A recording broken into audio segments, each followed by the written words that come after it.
Namaste, Pranam, Gita Dhyana. Om Parthaya Pratibodhitam Bhagavata Narayanena Swayam Vyasena Gratitam Purana Munina Madhye Mahabharatam Advaitam Ritavarshinim Bhagavatim Ashtadashadhyayinim Ambatva Manusandadhami Bhagavad Gite Bhavatveshinim. O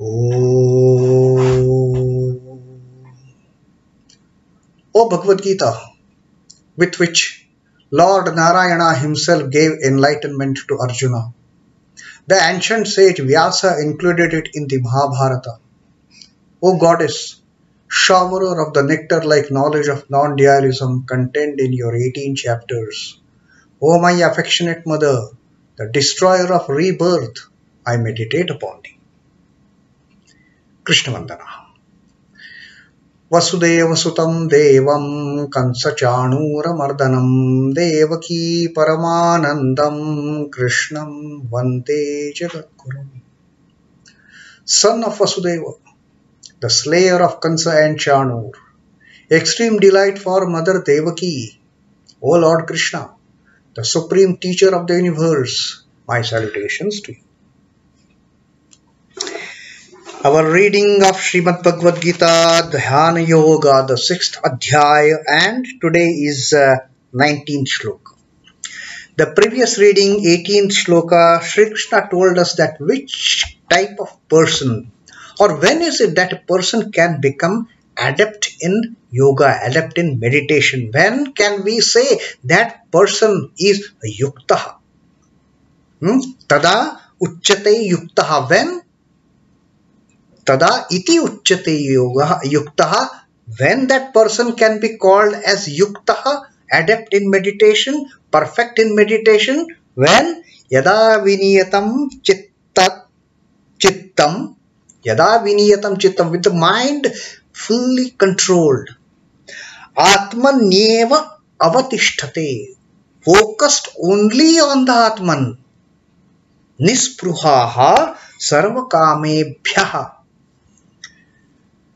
No longing, free from longing for any material objects. Having freed the mind from longing for any material desires, the mind fully controlled. When that mind is put on the one who is residing here in the heart, the self, then yuktaha iti uchyate tada. Then that person can be called as adept in yoga, perfect in yoga, a great yogi, not otherwise. And now Sri Krishna, in this 19th shloka, Sri Krishna gives this beautiful example of when if we have to visualize, if we have to look for some kind of signs, some kind of symptoms in such a yogi, what type of imagery, what type of example can bring this kind of one-pointed meditative yogi picture in our mind? Now Sri Krishna is giving this example. Like we find Sri Ramakrishna giving example for almost all the shloka of the Bhagavad Gita, most of the shloka.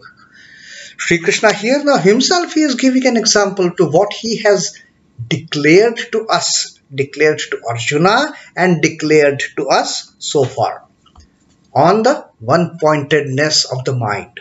Sri Krishna says, yathā dīpo nivāta-stho neṅgate sopamā smṛitā yogino yata-chittasya yuñjato yogam ātmanaḥ yathā dīpo nivāta-stho. Like. Now he is giving a simile, he is giving an example as dīpo nivāta-stho. The lamp is placed in a windless place where there is no movement of any wind, a serene, calm, peaceful place, you just put up a lamp.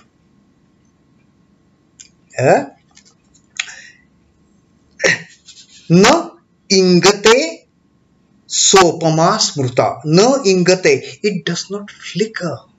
Neṅgate, flicker, the flame of the lamp. When Sri Krishna is giving the example of a lamp, it is not the electric bulb that he is giving an example, but actually a lamp with a wick, where there is a flame, the wick is lit, the flame is there, and that lamp is placed in a windless place. If a lamp, if such a windless place, the lamp is placed, the flame will never flicker. Na neṅgate. Or if we are talking about the electrical bulb, then we can give a similarity of windless room. It can be electrical supply without any fluctuation. then that lamp won't flicker. If there is a fluctuation, disruption in the electrical supply, that lamp will fluctuate. The light will fluctuate. Now here in this example that Sri Krishna has given us, when the lamp placed in a windless room, the flame will never flicker. Yogino yata-chittasya. In the same way, smṛitā is thought. So upamā smṛitā. This is the upama, this is the simile, this is the example that is given, that Sri Krishna is giving. The lamp putting in a windless place, how that flame will not flicker. Now Sri Krishna is telling, this is the simile which is usually given. This is an example which usually is given. Given for what? Yoginah yata-chittasya. For the one with the controlled mind. This is the example that is given, that is quoted. Yuñjato yogam ātmanaḥ. Yuñjato, one who is practicing yogam ātmanaḥ. One who is practicing concentration on the self. One who is practicing yoga on the self. Yoga ātmanaḥ. For that kind of one-pointed meditation, the example is usually given of that lamp which is kept in a windless place. And in that windless place, as the flame of the lamp does not flicker. That is the example, that is the simile that Sri Krishna is quoting in this 19th shloka. As a lamp in a windless place does not flicker, as the lamp in a sense, flame of the lamp, it does not flicker in a windless place. This is the simile used for the disciplined mind of a yogi who is practicing meditation on the self, who is practicing concentration on the self. Yoga ātmanaḥ. Yuñjato yoga ātmanaḥ, who is practicing concentration on the self. That is the kind of simile Sri Krishna says that is usually quoted for such a person. The lamp in a windless place, so the flame doesn't flicker. Likewise, the mind doesn't flicker. The mind is in a windless place of the self. There are no external temptations for that mind to flicker. There are no external allurements for that mind to go after them. The flame of a lamp in a place perfectly sheltered against wind is as steady as the flame of a lamp in a picture. Like we see flame of a lamp, picture of a lamp, there the flame is absolutely steady. Although, okay, it is not the flame in reality, but the way that flame in the picture is steady, the actual flame of the lamp which is placed in a windless place also becomes steady.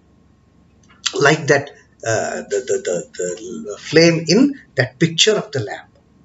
But here it is in reality. A little wind and the lamp, the flame will start flickering. But just imagine a serene, peaceful place, no wind, no obstructions, no allurements, no temptations.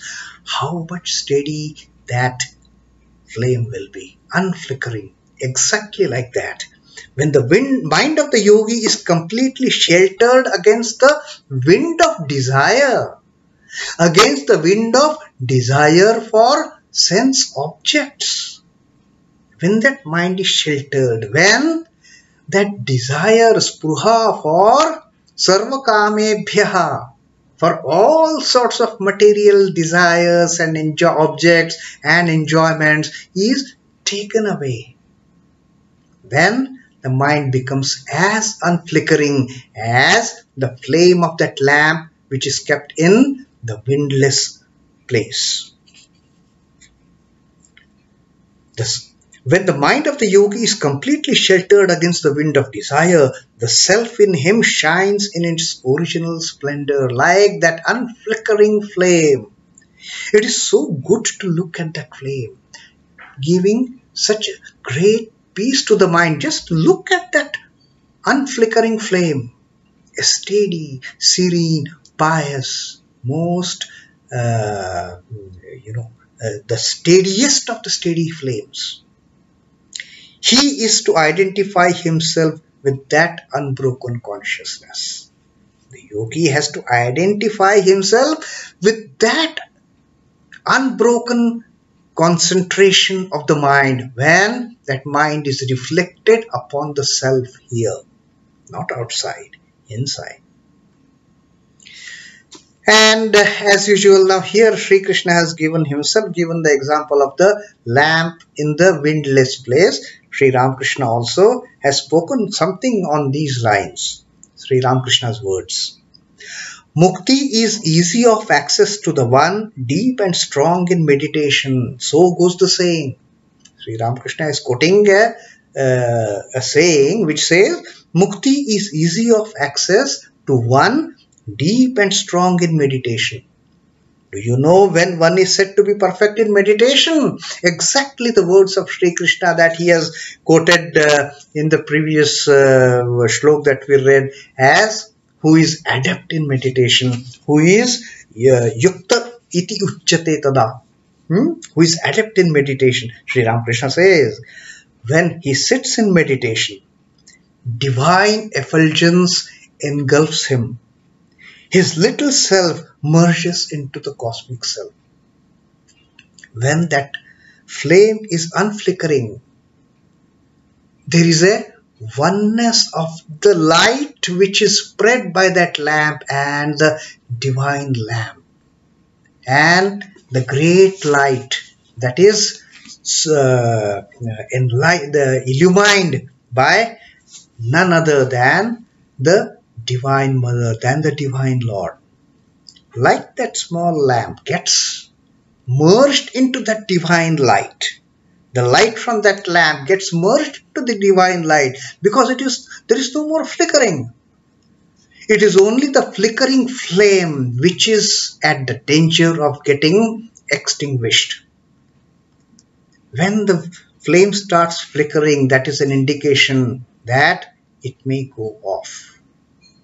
But the unflickering flame, the light from that flame will just merge into the divine light. And exactly Sri Ramakrishna says, in the same way, the mind which is focused on the little self, the mind which is focused on the self, it becomes unflickered, it becomes so much concentrated that it gets merged into the cosmic self. Then one gets the realization, then one gets the real ātmanaḥ, then one gets the self-illumination. So this unflickering flame is absolutely critical. Both Sri Krishna and Sri Ramakrishna, time and again, they are telling us, keep the flame unflickering. Keep it in a place where there is no wind which will flicker it. Keep it in a place where there is no chances of extinction of this flame. There is no chances of this flame getting destroyed. There is no wind, there is no flickering. So, keep the lamp in a windless place. Keep the mind on the self. Don't put it on the external objects. Don't put it after longing for the external enjoyments. Only then it can become adept in the yoga. Then it will get the real fruits of that meditation. Then this little self will get merged in the divine self. So that is the beautiful teaching that Sri Krishna has given us, and in that example of Sri Ramakrishna that we have read. So that was the 19th shloka that we have read today. Next we will read the 20th shloka, where Sri Krishna will tell us other indications of the advancement in the yoga. Now, this is one indication he has given. This is just one simile he has given. And Sri Krishna has told that this is the example normally people give to explain the one-pointedness of the mind. So, tomorrow, in our next reading, we will again see what are other examples, what are other advancements in this art and science of meditation, of the Dhyana Yoga, the 6th Adhyaya. That is our reading of Dhyana Yoga for today. Om Namo Bhagavate Vasudevaya. Sri Krishna Arpanamastu.